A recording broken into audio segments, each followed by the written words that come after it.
บ่หกบ่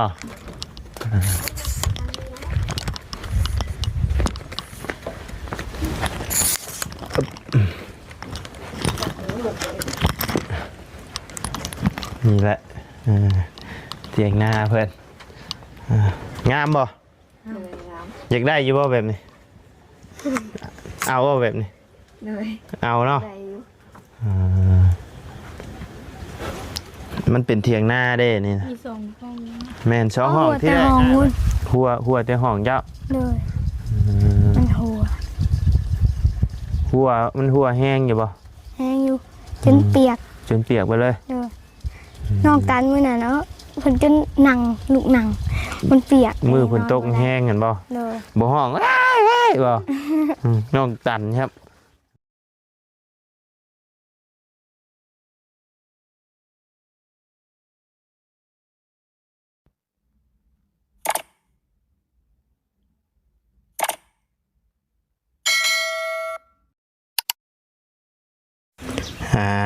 ไปพี่น้องก็เดียวว่าไก่เนาะตัวนี้มานี่พี่น้องเลยโอ้ใกล้ๆนึงเจ้าคือบ่ฮู้เนาะเจ้าเนาะเอาสบายดีเด้อเนาะไปเดี๋ยวพาน้องเพิ่นไปหาเพื่อนก่อนเนาะเอาทักทายกราบสบายดีเด้อเนาะพ่อแม่พี่น้อง FC เบิร์ดจุกูสู่คนเนาะบ่ว่าสิในต่างประเทศก็ยินดีต้อนรับเข้าสู่ช่องบ่ไล่คือเก่าพี่น้องโอ้เฮ็ดหัวเฮ็ดแค่เบิดแล้วนี่เนาะคักดีนี่นี่น้ำกงน้ำก๊อกนี่ก็แม่นเบิดแล้วนี่ทางบ่อแก้วทางน้ำให้พี่น้องโธ่ไปใส่เบิดล่ะฮู้จักกันอยู่บ่นี่อ้าวมูฮู้บ่เราว่าเราฮู้จักเจ้าอยู่เราว่าเราฮู้จักเจ้ามูฮู้บ่พี่โดยสบายดีใช้ทั้งน้องไอ้น้องกันเมื่อบ้านมุ่นนะว่าโดนถีบแล้วว่าชื่อมาให้ยังเยอะเนาะหนีบไม่เนี่ยเห็นบ่ทางเบาวี่เพิ่นข่าวมากินเมื่อไรไปน้ำเบาลายเพิ่นว่าไปน้ำแล้วเบาโอ้ยเบิ่งเพิ่นโทรมาอยู่นี่โทรมาตามกันคือมีป้ายมาตรงมาติดนี่น้องตาลน้องอึ้งหัวเตียงไปปะน้องฟ้ามาอ่านให้ฟังเนี่ยเจ๊เอาไม้มาด้วยฮะให้น้องฟ้าอ่านด้วยคืออย่างไงนี่เอาภาษาลาวก่อนก็ได้ผมไปย่างเข้าไปอ่านยังไงเหรออ่านบ่ได้อย่าอ่านหนึ่งด้วยครอบครัวทานบริจากวัตถุสิ่งของสวยครอบครัวทุกงานที่บ้านเมืองแกลงครั้งวันที่คืออย่างเนาะน่าจะเป็นว่าเทียงดังนี่สื่อการช่วยเรือเนาะเราคือบุปินออกนอกเพิ่นจะได้อ่านคนกายมาจะได้อ่านเนาะไปปินเข้ามาใน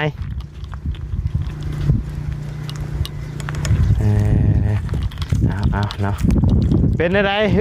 เทียงหัวอยู่ป่ะหัวมองไหนมองนอนขึ้นไปจิกไปจอดได้ป่ะเอามันชี้นั่นอยู่ป่ะฉบับนี้มานั่งใกล้ๆกันดูถามข้าวกันดูว่าอยู่ใกล้กันคือจังว่าบ่ฮู้จักกันบ่เคยเด่นเนาะบ่เคยมาพี่น้องแต่ว่าเจ้านี่เคยเห็นเราอยู่เนาะวินน้ำนี่มันเห็นเราตลอดทุนี่บ่เคยเห็นเราเห็น โอ้เห็ดหัวอ้อมไม่เวิดแล้วเนาะ เลย โอ้คักพี่น้องเลยไผชรายังใช้ได้เวิดอยู่บ่ เลย อืมนอนประจำอยู่หน้าเลยบัดนี้ เลย ยังหมูมากอยู่เนาะเถียงอีห่างยัน ยัง ลมมามันยังบ่เอาไปอยู่มากบ่ จัก บ่จักนะพี่พ่อ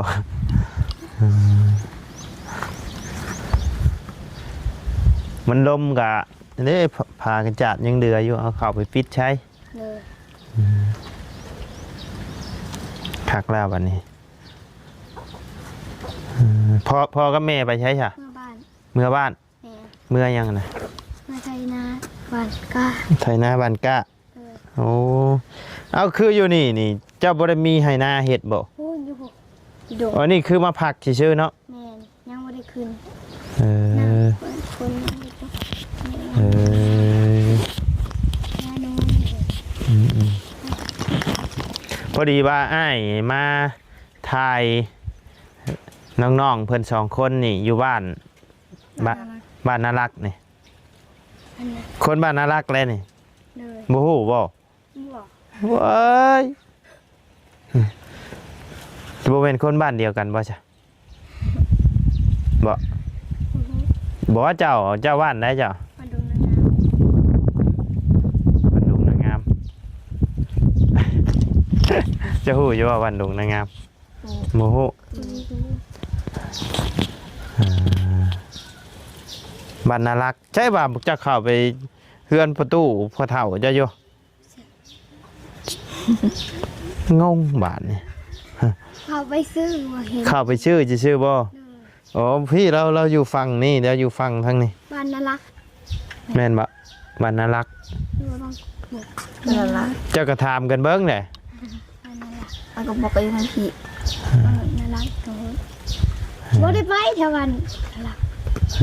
ไปแต่บุญ ไปแต่บุญ เลย เพื่อนเราก็ดุมบัดลงไปหน่อยเดียวฮะ บ่ฮู้ บ่ฮู้บ่ฮู้แล้ว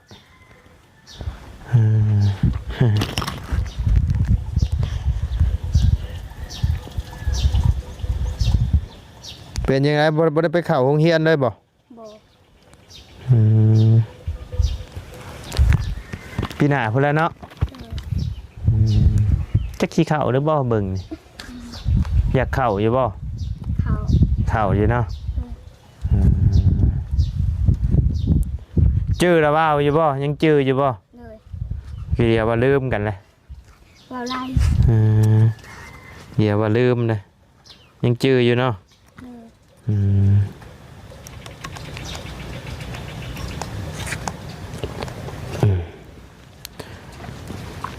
เถียงเราก็กี่ใจนี่แหละ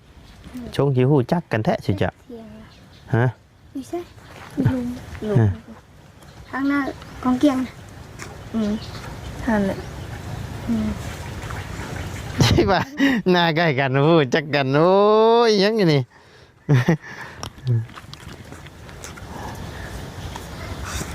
แต่ว่าผู้นี้นะเคยเห็นเจ้า เอาลุงจัก เจ้าบ่จัก เจ้าคนป่าคนดงจักยังเจ้าบ่ได้เมือบ้านเมืองฉากได้อยู่บ่แบตโทรศัพท์ใส่ฉากใช่นี่นะ ได้ ได้อยู่เนาะ เลย อืม ดุแล้วก็เขาว่าดูดุหมดเลย ใช่ป่ะไปก้านแมงขนูนได้ได้บ่ บริการคุด คุด เลย ไปคุดเอาใช่ อยู่ในเป้า โอ้ได้ได้บ่ ได้ ให้เบิ่งด้วย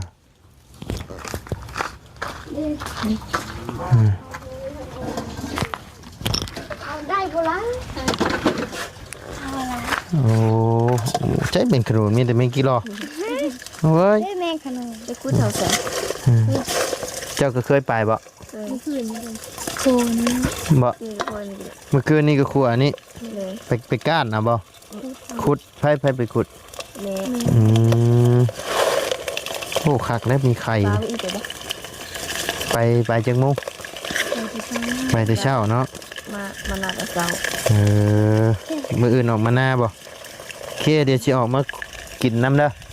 ขุดละลายเด้อมื้ออื่นสิมากินขัว แมงกินนูนน้ำอืม เราก็ตัวนี้เห็ดยังไงวะ อืมพี่น้องใช่น้องบี้ว่าเจ้าได้บักลายหนึ่งป่ะ อ๋อได้ฉันไม่หมด ได้แชมป์นี่บ่อันนี้บ่ลายนะโอ้ระว่ากินผู้เดียวกับบุอิ่ม ถ้าพูดแทนนี่ได้นะน้าตาอุ่น นะอยู่หน้าไผ แทน น่าลุงบุญ เจ้าวัดผู้หน้าลุงโบนผู้จักหน้าแล้วอืม หน้าตา เป็นได้น้องกันบ่ ลุงบุญนะ แมนฮะกระหู้เลยเนาะโอ้มันเลยนี่จะไปพุทธผู้เดียวบ่ บอก ไปกับไผ น้องสิ ไปกับน้องเพชร เลย น้องทั้งน้องตันเมื่อเฮือนแต่เช้าพวก แม่ไม่ได้เป็นแม่ มาบ่พอเลยเนาะย่างเมื่อบ่ คือไทย ขี่รถไทยเอาละเมื่อน้ำพอจะบ่ กับแม่ เออ แม่เนี่ย เออ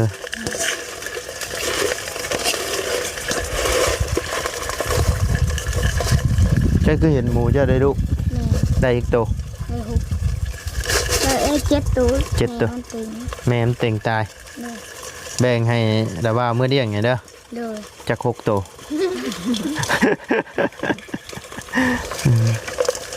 นี่กันแม่ปลาปุ้ย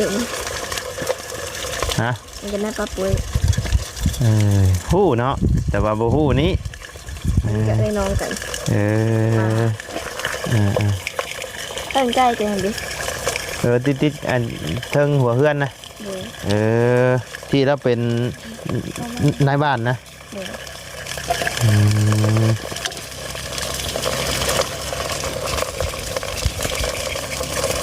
เอาไปเก็บ นี่ใส่ถุงยาง ใบขั่วกินยำมือแรง พ่อแม่มากินมัน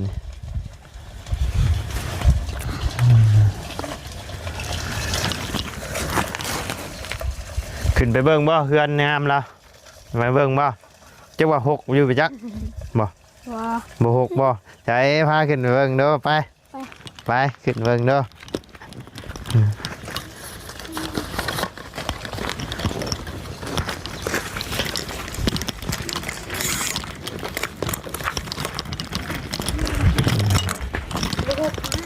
บ่หกบ่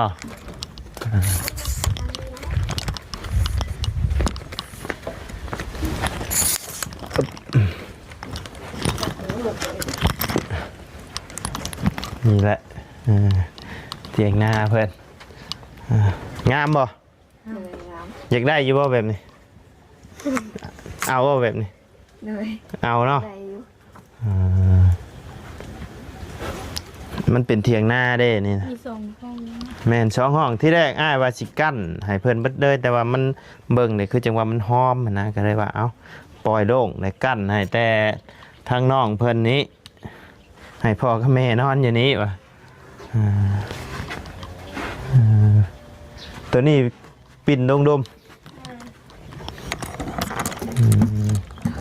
พุงวัดชองนะบัดนี้เนาะ เลย เออ เอาไปนอนได้ตื่นหนึ่ง ฮะ นอนได้ตื่นหนึ่ง นอนให้ตื่นหนึ่งโอ้ยคือนอนได้หน่อยแท้ เอ้คักห้องผู้สาวเป็นได้ห้องผู้สาวนี่เบิ่งห้องผู้สาวกันเด้อเต้าเนาะเราก็สะอาดดีได้แล้วกันเนาะสะอาดดีพี่น้องเลย ปั่นแล้วนะ ฮะ ว้าดุเลยกะจี ดุ ดุเลยกะจี เห็นยังไง จีบพา จีบ แม่พาเขาเล่ ตื่นมาแล้วก็พับเลย เห็นบ่บ่อยากผับแล้วก็ยาก มือใดบ่อยากพับแล้วก็ย่า เลย มือใดขี้ข้านใช่เนาะบ่เฮ็ดมือใดดุได้เฮ็ดมือแล้วก็เฮ็ด พูดจักชื่อเสียงกันแล้วบ่นี่ถามเบิ่งดูก็ถามแหละอยากฮู้กะ ซื้อได้ล่ะ สุฟ้า อืม งา จงนาอึ้งอืม อึ่ง เคยได้ยินด้วย อืมฝนตกอึ่งออกลายบ่ กินเจ้าแล้วเจ้าก็กินใช่บ่ กินนั่นแหละ เอาก็กินพวกเจ้าของ ยาเลย กินพวกเจ้าของเนาะอืมเบิ่งหาไม้แต่นะระบ่าวลืมเปิดโอ้ยเนาะลืมเปิดไม้อืมเบ้าจนอันนั้นลืมเปิดไม้พี่น้องไงชื่ออึ่งยังกินอึ่งอยู่ กินแล้วอื่น อืม กินอื่นคนน่ะบ่กิน อึ่งคนบ่กิน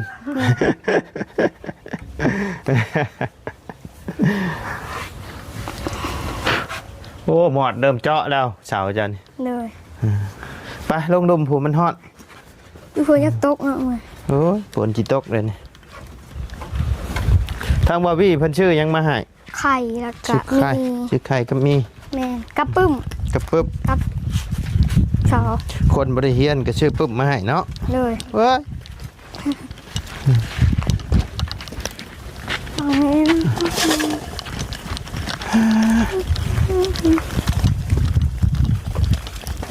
โอ้เย็นแท้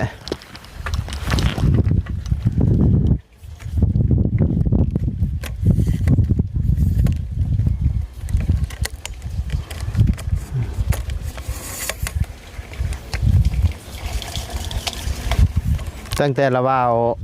เฮ็ดเฮือนนี่แล้วก็มีคนเข้ามาหาอยู่บ่ บ่มีแต่เบาแก้ว เบาแก้วเข้ามาเรื่อยอยู่บ่ บ่เงินขาดทุน โดนขาดเท่านึง เลย อืมเบาแก้วเราอยู่ใกล้เด้ แม่น แล้วเบาบ่ได้คอยเข้ามามื้อนี้พอดีว่า ออกมาเบิ่งนา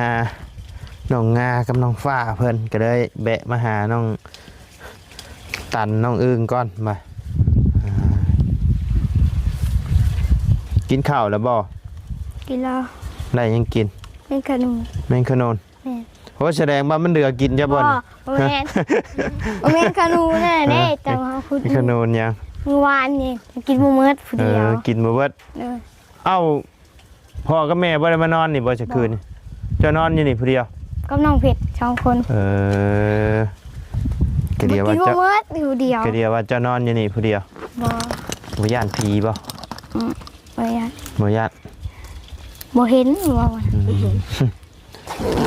ก็บ่อยาก ตกกาแล้วว่าแถวนี้นะ ตกแล้ว เป็นได้นาอันอ้ายนี่เราเช่าแล้วบ่พอ รู้ไปได้ถาม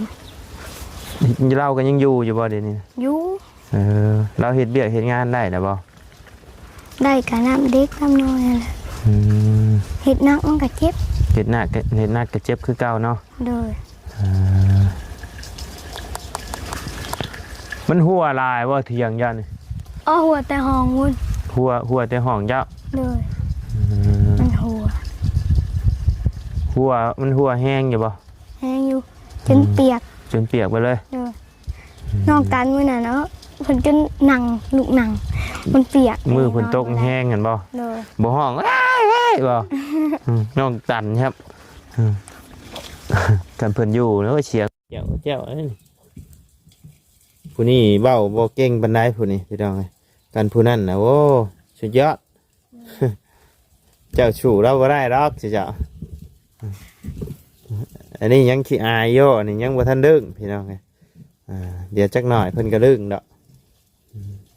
ยังสงบเงียบอยู่ ยังบ่ทันออกลายยังบ่ทันดึงเด้ยังย่านอยู่เนาะไอ้ชวนมาในนี่เจ้าบ่คิดย่านบ่ย่านบ่พาไปขายทางอื่น พอลืออายเลยดิ ดึงนี่ติดึงได้หาสิมาวานนี่ดึงนะ สิเป็นหยังอ้ายบ่ได้มีหยังดอกมาในนามซอยเรือเนาะแต่บ่ฮู้ว่าความฝันของน้องเพิ่นน่ะสิไปฮอดไสเนาะสิได้บ่ สิ่งที่น้องเพิ่นฝันไว้พี่น้องอันนี้ก็ขึ้นอยู่กับบุญวาสนาเด้อน้องเด้อก็คือน้องอึ้งน้องตันเพิ่นนี่แหละเนาะก็ความฝันเพิ่นอยากได้ก็ได้และอยากได้เถียงงามๆอยู่เนาะอันดมมายามใดหอบลูกหอบเต้าไปนอนอยู่พื้นผู้เราก็มาเห็นนี่ก็โอ้ยโหดดีแล้วพี่น้องเอ้ยแต่คือทั้งอ้ายและนิวสมกับเราอยากได้พี่น้องเอ้ยไม่ต่อขอกตาแล้วพาเองเบิดพี่น้องเอ้ยเสาอีหยังเราก็ไปตัดแต่ว่าทางบ่ไล่ซื้อให้พี่น้องเอ้ยซื้อไม่ซื้อหยังให้แล้วเราเฮ็ดเองเราเบิดสุย่างเนาะแต่จ้างฟังพอสร้างเพิ่นมาตั้งมามุงมาขึ้นโค้งขึ้นหยังให้เนาะอ้ายเราก็ซอยเบิดทุกสิ่งทุกอย่างในเฮือนในชานก็รอรุ่นกันเบิ้งเนาะสำหรับเคสของน้องงากับน้องฟ้าเฟิร์นพี่น้องเลยเราเป็นนักร้องดังได้นี่ เหนื่อย จะร้องชื่ออะไรวะ โอ้ได้ เฮ้ยเจ้าอยากฟังบ่เราร้องเพลงเราร้องม่วนไหน เอาแล้ว ไหนร้องให้มันมาพังดู ให้เราก่อน เราให้เจ้าร้องก่อนเราอยากฟังเสียงเจ้าก่อน ว่าให้เราก่อน เป่ายิงชุบกันไพ่จะได้ร้องก่อน ร้องเพลงบ่เป็น ไพ่ร้องเป็นเอานี่ร้องมึงดูเขาต้องกล้าแสดงออกได้เขามีอย่างเขาแสดงออกมาเลยเพิ่นจะได้ฮู้เด้ว่าเขามีความสามารถในด้านใดเห็นน้องตันนี่น้องอึ้งนี่แล้วโอ้ร้องเพลงแตกจากเลยนี่แต่ว่าเราให้เจะร้องก้อนหรอวะ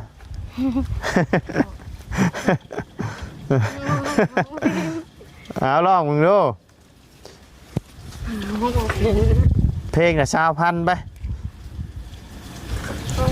ได้แล้วบัตรเติมเงินนะ ไปออกไปร้องเพลง เอาไปห้องหาห้องเฮียนเพิ่นครูอาจารย์เพิ่นบ่ได้ให้ห้องบ่ใช่ ห้องก็มีห้องเพลงเล็กน้อย โอ้ไปดุนอ้ายเฮียนเพิ่นให้ร้องในเพลงอ่ะเป็นเพลงลาวเพลงเพิ่นให้ร้องมื้อนี้เพิ่นบ่ได้ให้ห้องเพลงบ่ ไม่ว่าน้องเพลง เอาเจ้าก็ฮอดปม.3ผู้เพิ่นบ่ได้ให้ห้องบ่ใช่อ้ายเพิ่นให้ห้องก็แต่ป.2ห้องเพลงโอ้ยคันเพิ่นให้ห้องเพลงนี่เลิกเที่ยงนี่กินข้าวแล้วลงมาเลยแล้วแหละอ้ายตะกี้ร้องเป็นอยู่ตะกี้เดี๋ยวนี้บ่เป็นเดี๋ยวนี้ เป็นแต่ละเดือนนะเป็น ตะกี้เป็นอยู่บ่ เป็นตะกี้ นี่มันลืมหมดเลย ลืมไปเลยแต่ว่าตะกี้น่ะยอมรับว่าเป็นร้องเพลงไงได้หมกซิบแล้วร้องเพลงนี่ ร้องให้เอื้อยเพิ่นพังมึงโด เขาก็อยากเราเอง เอ้าเพลงจะเคยร้อง เขา นะ กันแล้วมันก็ขาดเขาก็เราบ่เป็น ร้องบ่เป็นได้ ยันมันยันบ่ถือ ยันบ่ถึก เลย ให้เขินกันนะนี่ ยันบ่ถือย่านมันบ่ถือ เราร้องเพลงนะเราเชิงได้เฮือนดังนี่เราร้องเพลงม่วน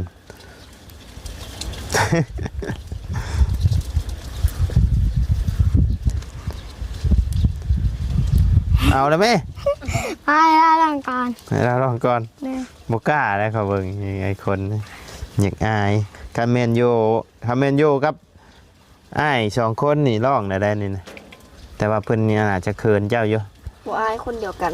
คนเดียวกันบ่เรายังบ่ดึงเฉยๆคันเราดึงไง ไปฮอดบ้านก็น่ารักหมดแล้ว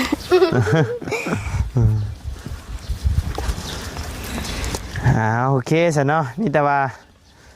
ทางระบ่าวกับป้ากันเด้อเสยเด้อบ่ได้มีหยังมาฝากได้มาเยี่ยมมายามซื่อ โดย ๆน้อยมื้อหน้ามื้อในพุ่นแหละ โดย สิชื่อของมาฝากมาต้อนมาพอดีว่ามาไอ้เบิ่งหน้าน้องเพิ่นนี่ก็ได้แบะมาเยี่ยมเลย โดย บ่ได้มีหยังมาฝากได้ โดย จมหาอยู่บ่ได้มากะ บอก บ่จมเลยโอ้ยเนาะ บ่กินฮอดได้บ่กินฮอดละบ่าวได้บ่ บ่กินฮอดโอ้ ยเสียใจเลยแห้งดีแต่แห้งดีใจใช่ไหมติ แม่นบ่ ว่า มีแต่บ่กับบ่บัดนี้ เกินห้าเยอะ ไปแล้วบ่าวกับป้ากันเด้อบัดนี้เด้อโดยสบายดีเด้อนะเจ้าสิอยู่นี่บ่สิเมื่อนำบ่ ป้าจะป้าเมื่อป้าเฮาไป เมื่อเด้อ มาไม่มาป้าชาพี่น้องเลยสำหรับคลิปนี้ทั้งบอไลก็จะได้ขอจบคลิปปิดคลิปลงไปเพียงสำนี้ก่อนเด้อพี่น้องเด้อพบเจอกันคลิปหน้าเนาะขอบบุญขอบคุณพ่อแม่พี่น้องใน FC เบิร์ดขู่สุขคนเนาะที่เข้ามาติดตามนะครับส้มทั้งสองบอไลเนาะสำหรับคลิปนี้ลำลาแล้วพี่น้องสบายดีเด้อเอาแม่ผักติ้วไปใส่แกงเฮ็ดนะผักติ้วงามใช่ไหมนี่เอาแม่ไปพี่น้องเลย